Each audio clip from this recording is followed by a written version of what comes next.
Thank you so much for coming to this talk. I'm really excited to talk with you all about this. I just realized today that I have never been to the Google campus as well. Like I've been in tech for 22 years plus that, and it's never gotten here. So it's crazy. I'm so glad to be here. I've definitely worked with a lot of people that are at Google or were at Google, and I have a lot of respect for the company and all the things you build.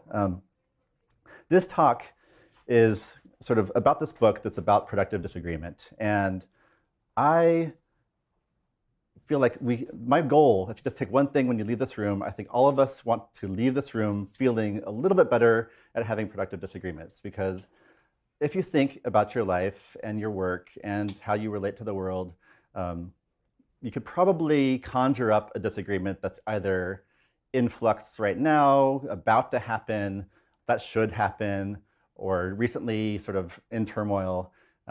And I believe that this sort of social ritual that we do that can be crucial to making all of our skills better. And that's why I call it a meta skill. It's a skill that if you can get a little bit better at productive disagreement, all of your other skills will move a little faster. The problems will be addressed a little bit sooner. The end goals will be reached a little bit faster as well. In addition to that, we also become better people as we go through our disagreements, because if we avoid all of the problems, we don't grow as people. So that's my hope, is that we can all sort of feel like we're charged with this responsibility and this opportunity to think of disagreement as a skill, and not just a skill like hammering a nail or anything. It's a skill that can weave into all of our other parts of our lives. Productive disagreement. What is a disagreement? A disagreement, in simplest terms, is when two perspectives have a difference, and that difference is found to be unacceptable. So if you have two perspectives that differ and it's acceptable, you don't have disagreement. And these two perspectives can be in your own head. It could be the one voice saying go to the gym, one voice saying sleep in. It could be with your coworker, it could be with your spouse, it could be with your idea of politics in general, about groups of people. These perspectives can vary in size and scope and distance from us. But the crucial thing to start with is that what is it that makes it a disagreement? It's unacceptable. And how do we know it's unacceptable? The first thing that happens when you start to have a conversation and and then 5 minutes later you realize that you're sort of angrily shouting at each other, is that at the very beginning there was a spark of anxiety, the spark of cognitive dissonance. And that spark of cognitive dissonance, I like to think of it as, is anyone familiar with like Marie Kondo's book, The Life-Changing Magic of Tidying Up? There's that spark of joy. You hold something, you're like, does this spark joy? If it does, you keep it. And if it doesn't, you throw it away. It's similar with disagreements, because what that spark is really saying is like, this is important to me. Like, I want to keep it. And when we go into a disagreement, there's always that spark that says, there's something important to me that's being challenged or threatened, or that feels misunderstood. And I need to protect it. I need to defend it. I need to make it stronger. I need to address it. And we forget that that is so central to disagreement, because you can use that spark to identify something really important to you. It could be buried really deep in the conversation. It could be something about like your worth as a human, or it's important to like be seen, or it's important to be heard. When the actual surface of the conversation is a much more abstract, or much more specific to another situation. So I wanted to start with a little game or a test by testing the spark, right? So we have 3 images here that I just found on the internet. Right here we have 2 people on an escalator going down. This is my personal rage moment, where I'm trying to get to work or something, and like, why is that person dressed like Ronald McDonald? But I've shared this with a few other people, and they're like, no, I don't. It doesn't bother me at all. In fact, I didn't even know that was a thing, and I'm probably that jerk, right? Oftentimes, maybe not in costume. Does anyone else get upset when this happens in the subway system? And then this came up on Twitter a couple years ago. Someone's like, hey, I brought bagels for my coworkers, and the totally innocent tweet, and all the replies were basically like, how dare you? Like, I've called the cops. This is very upset that someone sliced bagels the wrong way. Is anyone from St. Louis by any chance? So you're familiar with this? And that is a bagel bread slice. Exactly, right? It's very normal. That is how all the bagels come in the office at home. It's a lot to eat that way, I can tell you. Yeah, it seems convenient to me, if you don't want to eat the whole bagel or even half of it. But, take anyone from New York or East Coast, like more cognitive dissonance about this, right? Like this is not how you do bagels. And then lastly, the parking, which, there's always, I've always driven a small car, and this has always made me mad too. Until recently, I had to get a larger car because I have 2 kids, and now I oftentimes like, why are there so many compact spaces out there? But so I can relate to both, but it does, spark that anxiety. The key thing here is that there's nothing objectively wrong about these things. They spark anxiety because there's some cultural norms, some expectations, something that we never really we sort of took for granted that's been upset. And now we're like, well, if they don't adhere to this norm, what other norms have they tossed out the window? Are they even human? Can they even function as human beings? And to sort of outline this a little bit more, this moves into a lot of our conversations. I think about it's not just things that we do, but it's things that we say, the things that we think, and things that we think other people think. So I have this thing called Rate Your Anxiety, and it could be a scale of 1 to 5, fireballs. And the key thing here is not necessarily the content here, but the idea of, read this and think about, like, does this make me mad? Does this make me want to punch someone? Does this make me sort of upset and sort of in that mode of being entrenched? And that feeling can be strong or it can be weak. And sometimes it's easy to forget that it's not only the really important things that we want to fight about, but sometimes like just simple, silly things become sort of this texture in our conversations that trigger us a little bit, and that make us sort of leap to the defense of something. Like, no, I had a cats are better than dogs. I had a dog that I loved, right? Like you can't diminish that for me. It was a really important thing in my life. So you can think that while this is not an important sentence, it's tapping into something important to that person, and that person may not be even aware that they're being threatened on that level, but it's what's causing that to flare up a little bit. And if you think about the world, like we don't have any choice but to run into these kinds of things all day long, right? Everywhere we go, every time we refresh a stream anywhere or look at the news or read an article, every single sentence is on some level going to affect us on a dissonance level. Like we're gonna be like, this makes sense or this doesn't make sense. I like this, I don't like this.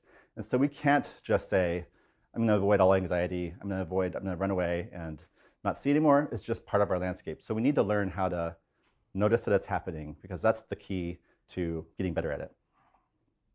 And I like this just because like we're all this cat, right? When we feel the anxiety of dissonance, we all feel like this, like, I want to pull back, myself, my goodwill for this person because I feel threatened or I feel unhappy about this. I don't want to participate. I don't want to do this. You're wrong. I don't want to go on a walk, whatever it is.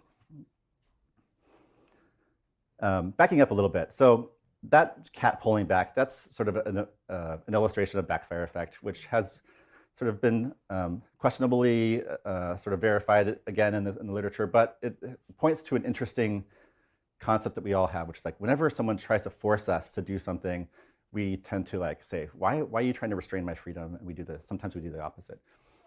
A couple years ago, when I was working at Twitter with Sterling here, a couple others, we sort of became interested in cognitive biases, and at one point collected all the biases and said, like, how do we synthesize this into something simpler? How do we understand where biases come from? This is how I often get introduced because it's probably the thing that people know me most for, even though it's, it was 2 weeks of work. But this is a circle of all the biases that have been named. Some of them have been invalidated, but they're still there. And drilling it back to like, what is the problem that was trying to solve? What was the thing that made this useful evolutionarily, culturally, socially? Because arguing is a thing that has been useful for us as well. And it's during these disagreements that we pull these out, because these all help us win arguments.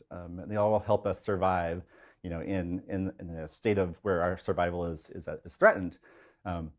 Whenever there's too much information, we push aside all the information we don't think is important, right? And we only focus on the stuff that's going to help us. And if we're trying to win an argument, we're going to grab the stuff that validates our stuff the most, right? So that's why we do that. once we have these sort of dots of information, we need to make a story out of it. So we need to connect the dots, and that sometimes means inventing dots that sort of tell the story. And once we do that, we remember the story and we forget which dots were there because they were there and which dots we supplied ourselves. So that's why stereotypes, generalities, all these heuristics happen in our brains. We don't always have a lot of time to consider every story, so we have to leap to a conclusion or a decision based on evidence, based on resources we have, the time constraints we have, and that sometimes that means using a heuristic like, well, if we're already doing this, we might as well finish it, or whatever, the weird thing that's happening is what we should avoid, and the safe thing that's happening is the thing we should seek out. And so all these things are useful. The last one was basically just, how do I know what to take away from this information, this interaction? And we always take away the thing that's going to help us go through this loop again a little bit faster. So it's all tied together. I was going to write a book about cognitive biases, but instead, I wanted to write a book about what makes them practical. What is the thing we can do in our lives that can help us manage this without getting depressed, like, oh, we're all biased, okay. But what do we do with that information? How can we use that in our conversations to have a richer life? So this is one of the key points that I want to make, which is there's a big difference between a civil disagreement and a productive disagreement. A civil disagreement is one that you're still up in this attacking and defending quadrant. So this is an illustration of, say that your anxiety is sparked about cats and dogs. Like, I think dogs are better than cats. I can pull out, a study about, how dogs actually help people live longer and therefore are better than cats are. But I'm not, what I'm doing there is I'm protecting my belief, right? I'm doing something that's in the service of that belief. And it's not necessarily in service to the person I'm talking to. There's this middle gray zone, which is where we live for a lot of conversations, which is we're threatened. We don't want to necessarily attack them, and I don't want to feel defensive about this. So I'm just going to not say anything. I'm going to avoid the topic. I'm going to say, let's take this offline, or let's talk about this later, or let's just, do we need to continue this right now? Let's bring it back to the important stuff. And then there at the bottom here, it's like, what is the thing that is important to you? What is the story about, the dog or the thing that is happening that is revealing of your own self to that person in service of them, helping share yourself with them, and hoping that they also do the same for you. And that conversation is a generative process of building goodwill with that person. The other ones on the top, while they might keep things civil, still create distance from that person. They're still like, I'm going to do what's officially the right thing to do, but I'm also going to do it with like sort of gloves on. I'm not going to really try to reach out to them. So I want to make that distinction clear, is that there's a difference between civil and productive. I think of productive as more like how you talk to your best friends, where you're willing to like call them out on stuff, and you're willing to be very direct, and you're also going to be very loving and kind to them at the same time. And that's the kind of conversation that builds relationships and goodwill. So what happens when take any room. So this is a room of people, conversation of people. You can almost measure where the cultural line is. And oftentimes it's different for each person, but each person can sort of sense what it is for them. It's like, can I say anything I want here? Or do I have to be more guarded? And this is the environment that we have conversations in. When we have conversations and speak to protect ourselves over and over again, that line raises, right? That sort of creates the norm of, this is a place where things are kept very surface level, or this is a place where things get really deep. And so if we continually drain the goodwill from conversations, what we hear from people is the attack or the defense. What we don't hear is the thing below the surface that is really feeling challenged for them. So this is just like, an illustration of like, when someone attacks you, oftentimes there's this thing below that they're defending. And that thing below that they're defending might be something that you would value as well. But it goes both ways. There's two ways to withhold goodwill. One of them is to not speak your mind and just say what's safe.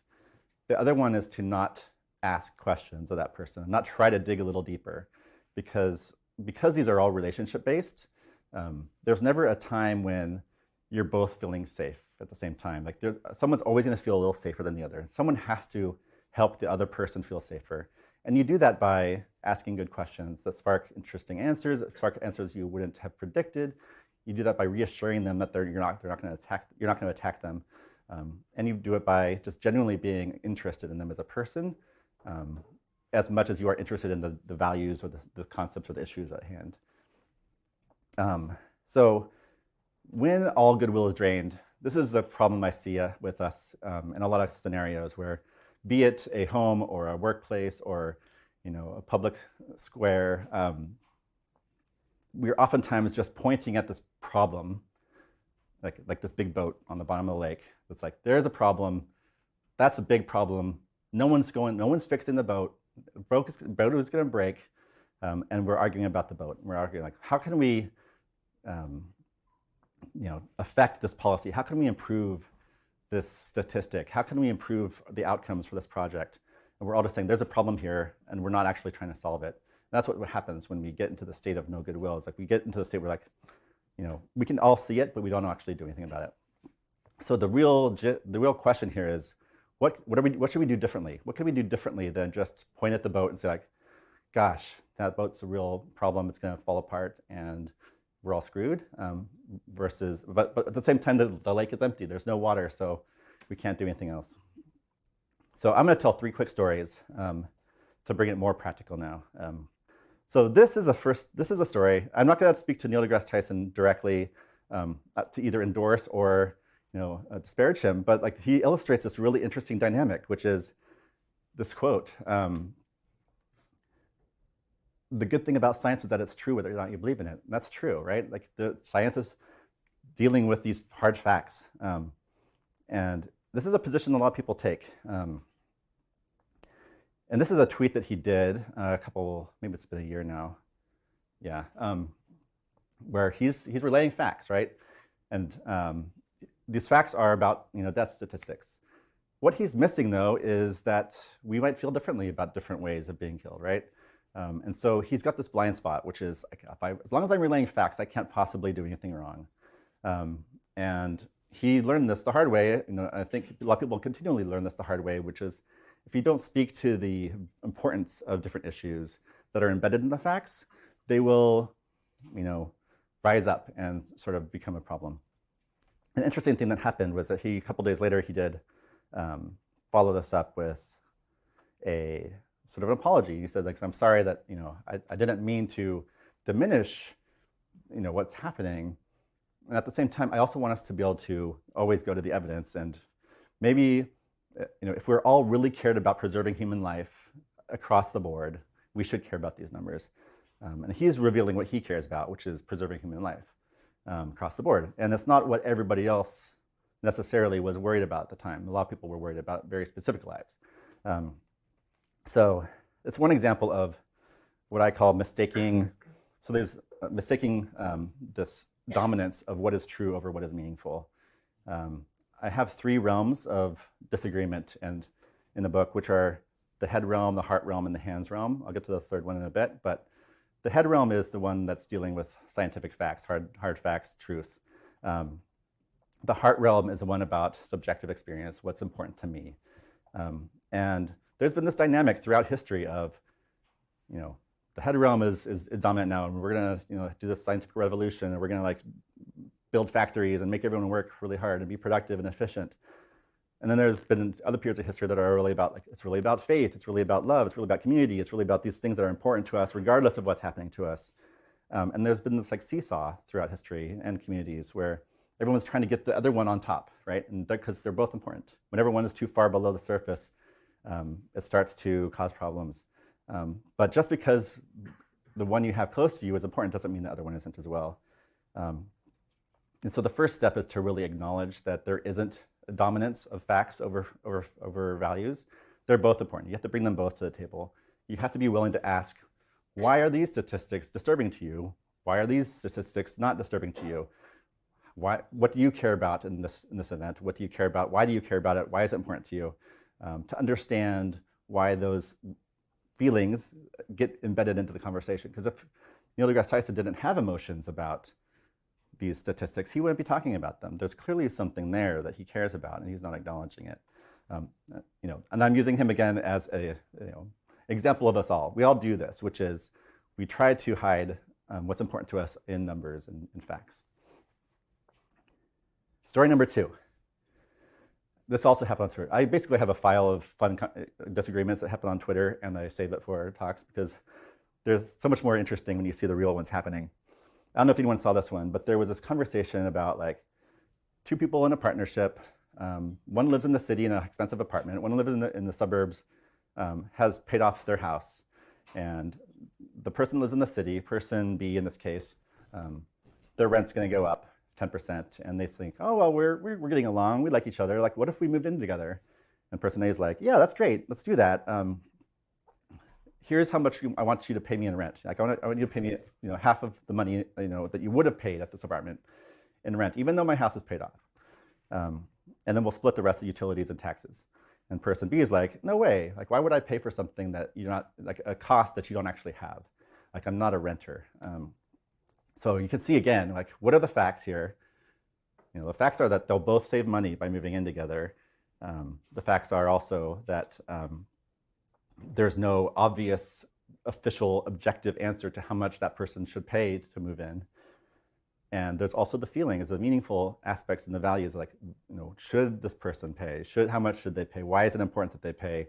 And you can go back and forth and go in circles. You can imagine this is an unresolvable fight. And obviously, if they're considering moving in together, it might be a good opportunity to decide to break up because this is they can't figure this out, then it's not going to work out. But I'm not joking.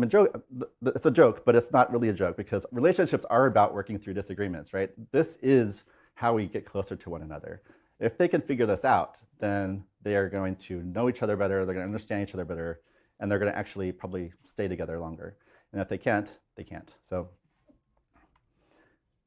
when I bring this into like tech companies, there's always this question of, is the productive disagreement about just having everyone's feelings on the table all the time? Is it about going around in a circle and like just trying to value everything, everyone's story is equal? No.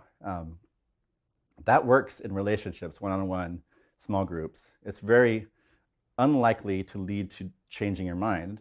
It's much more likely to lead to getting to know people better, having stronger relationships. And that's not something that you can foster at 100,000 person company or I don't know how big Google is at this point. So if your goal isn't to build relationships with every single person, don't stay in the heart realm. There is another realm. The realm of the hands is the one that's about the infinite game of continuing to keep the disagreements alive, keep the tension alive in order to keep the relationships going. So this means rather than saying like, let's all argue about whether or not this is important, let's actually take what we think is important and predict what's going to happen, test something, and see what happens. And whatever happens, we'll both learn from it and we'll improve and we'll continue to go on. So the goal in the realm of the hands is to keep playing, to keep the team moving forward, to keep the company alive, to keep revenue going, keep customers happy, keep yourself happy. And there's not this subjective state of like, okay, well, that experiment won, now we're done. The product is done, we can now do something else, right? It's always like, okay, what's the next experiment? What can we learn next? So the realm of the hands is about momentum. It's about moving things into action in a way that everyone has heard. So you're still acknowledging what's important and meaningful. You're looking at what's true, and you're putting it into practice. It's the applied, sort of form of this, where these are more. This is subjective, objective, and applied. So third story is this one that was sort of a cliche, right? So we've all been in a situation where they're like, this product can be good, this product can be delivered quickly, or this product can be cheap. And they're like, pick two. It's just false interpretation of you can't have everything, you have to make trade-offs. But I love it because this is a perfect example of the realm of the hands, which is really what you have to do here is keep this flowing, right? You have to keep them all in a certain state, and they're never ever going to be perfect. So you have to always be trying to go faster, always trying to lower costs, always trying to improve quality. And depending on the state of things, maybe quality is the one you need to focus on because it's got the biggest gap, but at some point the gap might be smaller, and then now speed is more important. I call these wicked problems, infinite games, where the goal of having a garden isn't to just get rid of weeds once and for all. It's to create a thriving sort of space where things can live. Seasons happen. Sometimes things are in a good state. Sometimes they are aging. Sometimes they're coming in again. And keeping that ecosystem alive. And this is lovely. I think it brings to us like this opportunity to not approach the world as like a dragon we need to slay. It's just that we need to keep the dragon alive, because the dragon is actually what provides us the energy and the passion, the care to continue going. And so finding a way to build that relationship with the problems and see them as things that can sharpen you instead of things that will cut you is really important. So in general, takeaway here is many times we see this battle between these two, and we try to promote one, depending on the situation, at the cost of the other. That's not good. What we should do is we should consider them both, and to the extent that the group can bring them to the surface and apply them somehow, apply them to the future, apply them to something we do. In a conversation, that could really be just like, hey, I want to hear what's important to you, and then I also want to do something based on what's important, because I want to know what you think will happen if we do X, and I want you to sort of see also what would happen if we did Y, and then we can do it and then see what happens. Because then you're not stuck in the bottom of the lake with a broken boat saying okay, well, the boat's still broken, even though we've been arguing about it for years. This is something that you could do in a meeting, which is, the first place that I started practicing this was okay, there's a disagreement. You always have those meetings. It's okay, there's something hairy that we need to discuss, some big disagreement. Let's just get into a room and break it down. Break it down into the facts, the values, and the proposals. Because you'll have a lot of stuff here. This is probably what you've been talking about a lot.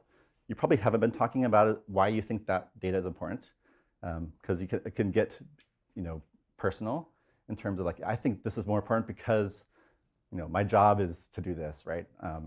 Or I think this is important because the mission of the company is this, and that's why I'm here.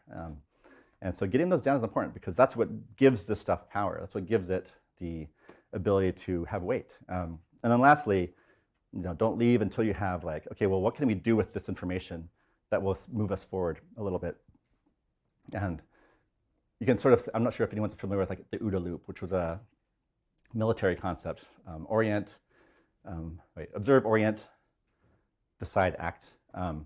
Basically this mental loop that we all go into, make sense of the world, act on it. And if in the military, if you're a fighter pilot, you can go faster in that loop than your opponent, you can get them. And a lot of things in tech are like that too, where if we can iterate faster, we can beat any opponent, or because we're thinking faster than them. I don't necessarily, and some people are the opposite. Amazon is the opposite. We're just going to go slower than everyone, and then we're just going to continue going. So if you think about the speed of this iteration of taking the facts, understanding the values behind them, and then building proposals from them, that's one loop. And that's one loop where you can learn something. And the speed that you do that is part of the strategy here, because you can either do it fast, you can do it slow. And you can do it as an individual, as a group, as a company, as a country, as a world.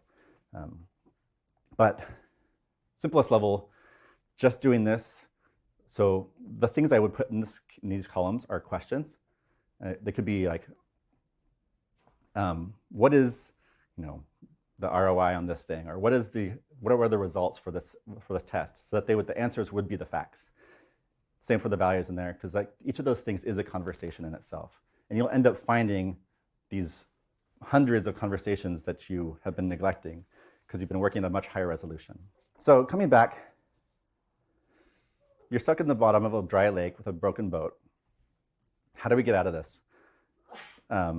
We need to build our own skill at having these productive disagreements, because that is how this isn't going to get the boat out of the lake immediately, but it's going to add water. It's going to add our goodwill back into the lake so the boat can start to float again, in that cheesy metaphor. I don't know if anyone's seen Fitzcarraldo. Werner Herzog's one of his early movies. It's such a weird movie, but it's basically him hiring a team to carry the 320-ton boat over a mountain for no reason. He's just that's a great plot. And the plot is just basically just sheer raw difficulty, right? And all the hijinks that can happen along the way. And this is what we're trying to do with a lot of things. We think of a lot of issues as I don't know how we're going to solve X, but we're not doing it. We should just hire more people, throw more money at it, scream about it more, point at it more. It's basically all of us doing Fitzcarraldo, and let's just get this boat over there, even though we don't know how. And the other option is to fill the lake with goodwill, right? And so look at the room that you're in, try to think about, like, is there goodwill in this room? If there's not goodwill in this room, how do we build it? How can we start to go through that, that loop of facts, values, and proposals, get people to make predictions, be accountable, and reflect and learn from what happens as quickly as possible, so that we're at the point that we're actually working together as a team again and can get the boat out. So that's a cheesy metaphor that I'm using here. But I like it because it's not a science. Getting the boat over the mountain isn't about applying your knowledge of physics. It's about applying the art of disagreement. It's about building the relationships, learning about the world, connecting with it, enjoying that time, finding ways to enjoy each other even though you disagree, until you're at the point where, like, okay, we now function as a team and can address the problem directly. So what I've done is essentially walk through the intro and the first chapter here, setting the stage for, like, the rest of the book, which is how do we in practice take these things and apply them to different things and apply them to different conversations. But the most important thing there is this framework. If that's all you know, I think that can help in terms of seeing your conversations differently. Don't treat them as, okay, well, let's just get meanings and feelings off the table, or let's not just try to turn this into a data problem.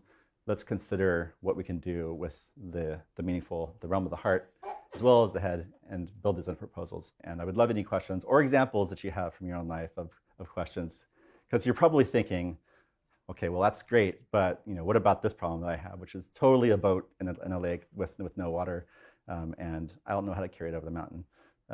I like these examples because they're all very real, and we feel them on grand scales, we feel them on very personal scales, but if we can turn those things that we see as problems into opportunities to get to know other people that are different from us more closely, see the world through a different perspective, it adds a little bit of dimension to the world, right? If you could see the world through people that have what you consider a completely baffling perspective on something, suddenly you can see the world more richly than you could before. And that's a selfish outcome of a conversation. If you think about it, it's weird because most of the time we're like, well, why don't you just change your mind and go on, like, I want to give you this gift of being correct, and why are you not accepting it? That's almost a selfless thing. The selfish thing is, like, what can I learn from this person that's different from me? What can I learn about their perspective that will help me see the world more richly, more accurately? But by doing that, we slowly stitch together our communities again. And I see this as, like, the way that we can affect change in the world. I don't think it's a hopeless situation.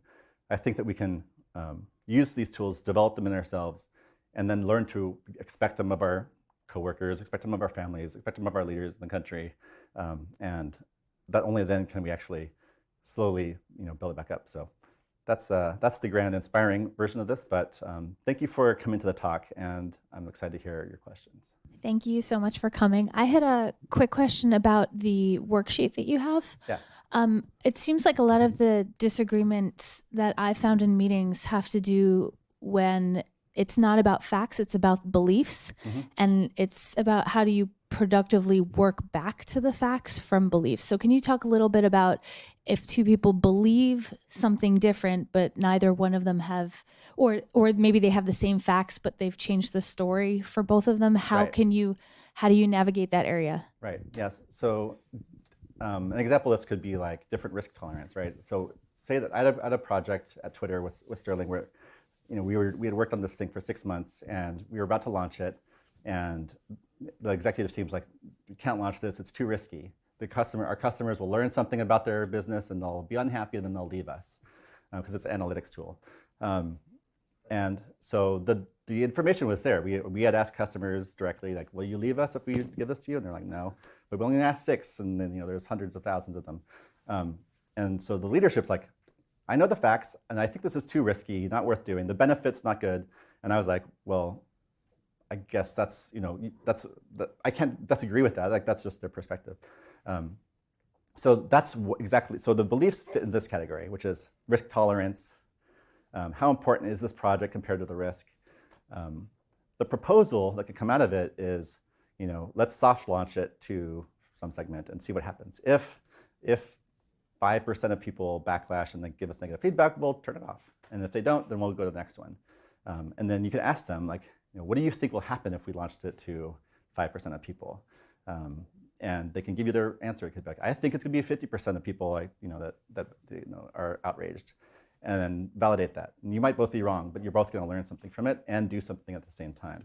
So rather than moving this way, which is what our instincts are, it's like, let's just do more research, or let's just, I had to build lots of, queries to like pull activity to like validate this.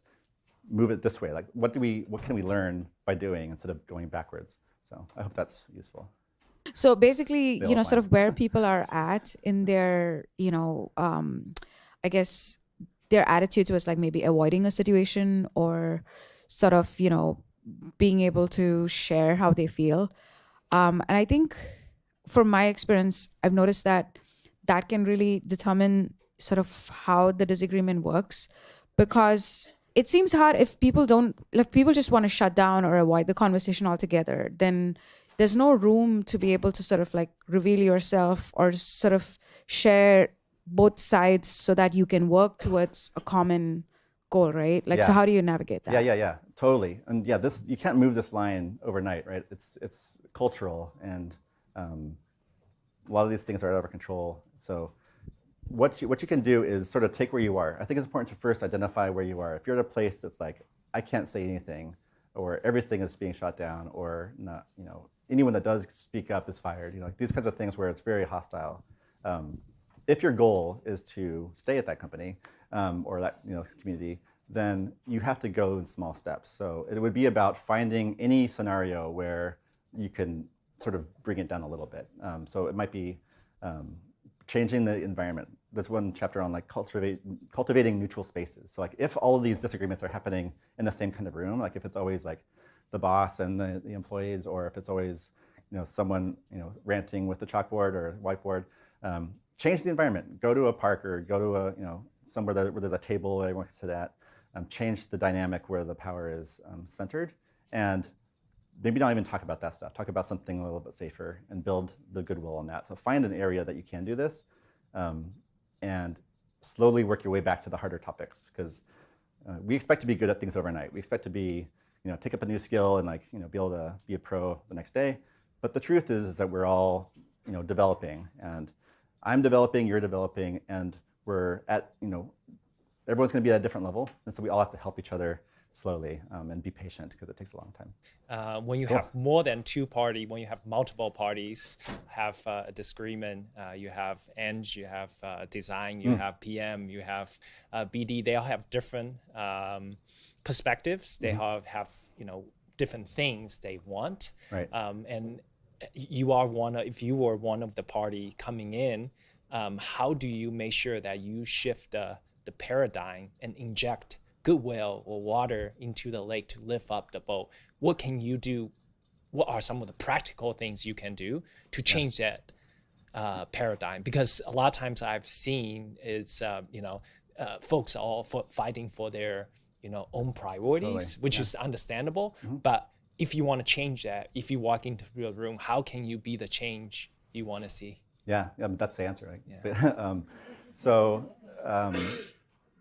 There is a couple of things that come to mind. So one of them is you need to so when people come into a room, oftentimes they're like, I'm the head of engineering for this, or I'm the head of design, and you're representing a group.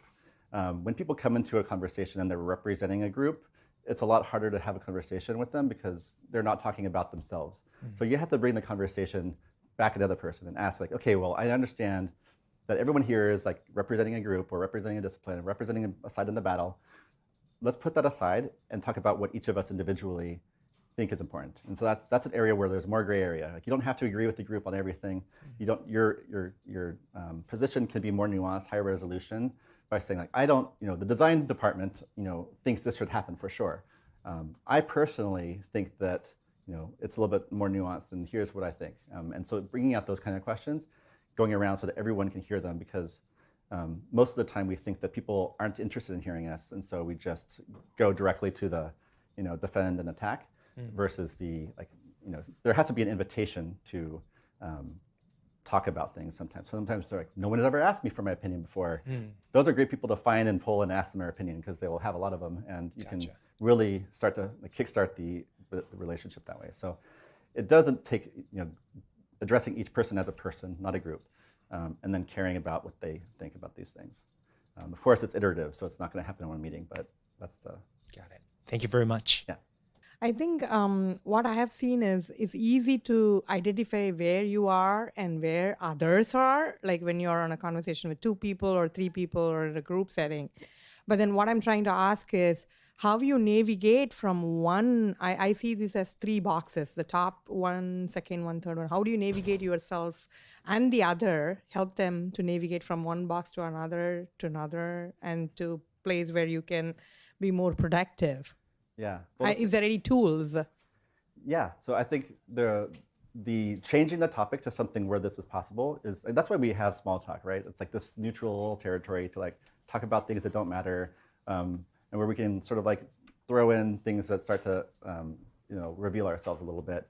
But the thing about this is that goodwill is something that's offered, right? It's so we have to do it before there's really an environment for it a little bit, and do it in a iterative manner, so that you're not saying okay, well, here's my whole life story, here's everything, all my vulnerabilities, here's what I hate about myself. You don't have to do that, but you could start with point out your own contradictions, point out the areas in your own life where you're struggling with, I know this is the right path, but I often do this, or I think this is about the project, but the team is, whatever it happens to be that's slightly more nuanced, that reveals something. There's always a chance that they're going to take that and whack you with it, but that's why you should do it in small steps. You have to, once it's offered, it's surprising how quickly. I mean, I was in customer support for a long time, right out of college, and my job was just to flip everyone from angry to happy. And with them, I was at Amazon, so my job was basically give them all free shipments for whatever they want, and replace things for free. But it was something that willing to put something into the conversation that isn't earned or deserved at the point yet, but it does build goodwill. And instantly people will oftentimes be wow, that's the first nice thing, I didn't expect, because it throws off the dynamic. They aren't expecting it. It's like building trust. And then you touched on the second question I have, what made you, from your own thought, I heard you say Amazon, Twitter, you worked on the industry, and what made you to get into this kind of area and tell us about your interests or the works that you're doing on this area. Yeah.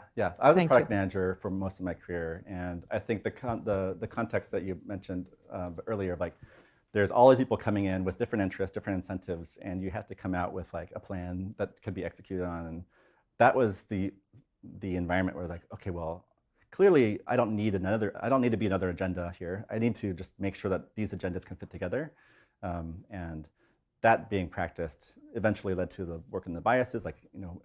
First time people find out about bias is always I'm going to use this to point out everyone's flaws, and and then after a while you're wait a second, I'm flawed too. Oh no.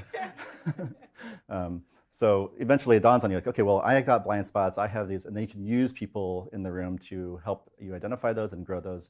But yeah, that was the environment. Product management to me is the place that people that like to disagree go, because that's basically what you do all day. But I don't know, it's not everyone's personal hobby. So it's so yeah, customer support was a big one. That was the first time I was because we had mandate from Jeff Bezos make every customer ecstatic. Don't make them happy. We have lots of money in the bank. Just throw it all away. We're going to do that for 10 years until other people like buying things on the internet. And I was wow, that's one way to change the world. Just flood it, with goodwill, and that made an impact on me, I think. They had to reel that back after a while. Thanks, Buster, for the talk. Yeah. I would like to extend her earlier question. So sometimes people come to a discussion with some hidden agenda and they don't want to reveal themselves. You can kind of anticipate the hidden agenda sometimes, but sometimes it turns out that they actually don't want to agree with you because it is you. So sometimes I guess you need to think of an exit strategy, this is never going to work out. So under what kind of criteria should I think of this exit strategy? Yeah, I think of it, there is definitely some kind of, you can't obviously go into every single battle, every single disagreement and be like, I'm going to take this on. And, you have to pick your because each one of them requires, if you're going to be offering goodwill, it's going to be draining. So you have to do some math about which issues are the ones that I want to invest in. And it's really had a big impact on me. Is like when we don't offer goodwill, we can extend ourselves to every single, it's like, say something mean over here, say something mean over here. It doesn't take much energy. But when you're trying to offer goodwill, it's a lot more draining, and you have to very quickly collapse your plate of disagreements to a smaller set. And sometimes that will be, you'll be leaving some off that are important, and you'll be like, okay, well, I'm just going to focus on these few. And in the context of family disagreements, there's always a lot of people that have problems, right? And just, if you go to the holidays and you're like, I'm going to focus on this cousin, and I'm going to have a really good conversation with them. I'm going to ignore this crazy uncle, and but have something good with that person and focus on that. So if it comes down to the fact okay, I'm putting all this energy into it, turns out that the investment required is a lot more than I want. Sometimes this might take a 5-year investment to turn this person around. You can say okay, I'm going to put that on pause and do that. But it's really just the math of is there enough reward for investing in this for you? Whether it's enjoyment, insight, connection, whatever it happens to be. And if there's not, then we're not all infinite resourced mega companies. So thank you.